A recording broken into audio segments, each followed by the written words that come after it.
ఒడిశా తీరంలోని ఏపీజే అబ్దుల్ కలాం దీవి నుండి DRDO Kusha long range space to air missiles తొలి ఫ్లైట్ టెస్ట్ విజయవంతంగా నిర్వహించింది.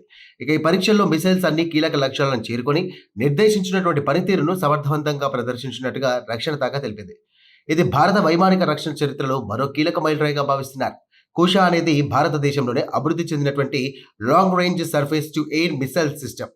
శత్రు దేశాల ఫైటర్ జెట్లు, అలాగే స్టెల్త్ విమానాలు, క్రూజ్ మిసైళ్లు, అలాగే బ్యాలిస్టిక్ మిసైళ్లు, డ్రోన్స్ మరియు భారీ గగనతల లక్ష్యాలను దూరం నుండే గుర్తించి కూల్చివేయగల అత్యాధునిక గగనతల రక్షణ వ్యవస్థ ఇది.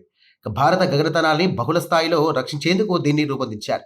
ఇప్పటి వరకు ఇలాంటి దీర్ఘ శ్రేణి ఎయిర్ డిఫెన్స్ సిస్టమ్స్ కోసం భారత విదేశాలపై ఆధారపడాల్సి వచ్చేది. ఇక రష్యా నుండి S-400, ఇతర దేశాల నుండి వివిధ రక్షణ వ్యవస్థలను కొనుగోలు చేయాల్సిన పరిస్థితి ఉండేది. కానీ కుషా విజయంతో దేశీయంగానే అత్యధిక ఎయిర్ డిఫెన్స్ వ్యవస్థను అభివృద్ధి చేసే సామర్థ్యాన్ని భారత్ నిరూపించింది. ఇది ఆత్మనిర్భర్ భారత్ రక్షణ రంగానికి పెద్ద బలంగా మారినది. ఇక long range air defence systems తయారు చేయడం అత్యంత క్లిష్టమైనటువంటి ప్రక్రియ.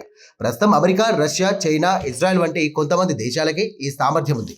ఇప్పుడు ఆ జాబితాలో భారత్ కూడా చేరడం వ్యూహాత్మకంగా ఎంతో కీలక పరిణామం. కాగా ఇది కేవలం ఒక మిసైల్ కాదు, దేశ రక్షణ స్వావలంబన ప్రతీకగా నిపుణులు విశ్లేషిస్తున్నారు. ఇక కుషా పూర్తి స్థాయిలో సేవల్లోకి వస్తే గనక దేశంలోని కీలక నగరాలు, వాయుసేన స్థావరాలు, అణు కేంద్రాలు, రక్షణ పరిశ్రమలు, వ్యూహాత్మక మౌలిక సదుపాయాలకు బలమైనటువంటి గగనతల రక్షణ లభించనుంది.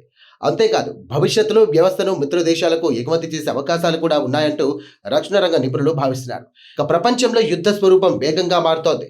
ఇక డ్రోన్లు, హైపర్సోనిక్ మిసైళ్లు, స్టెల్త్ విమానాలు కొత్త సవాలుగా మారుతున్నటువంటి వేళ భారత్ కూడా తన సొంత గగనతల కవచాన్ని నిర్మించుకునే దిశగా భారీ అడుగులు వేసింది. ఇక డిఆర్డీఓ అభివృద్ధి చేసినటువంటి కుషా విజయవంతమైనటువంటి తొలి పరీక్ష భారత రక్షణ చరిత్రలో మరో గర్వకారణంగా నిలిచింది. మేక్ ఇన్ ఇండియా నుండి డిఫెండ్ విత్ ఇండియా వరకు భారత్ మరోసారి ప్రపంచానికి తన సాంకేతిక శక్తిని చాటింది.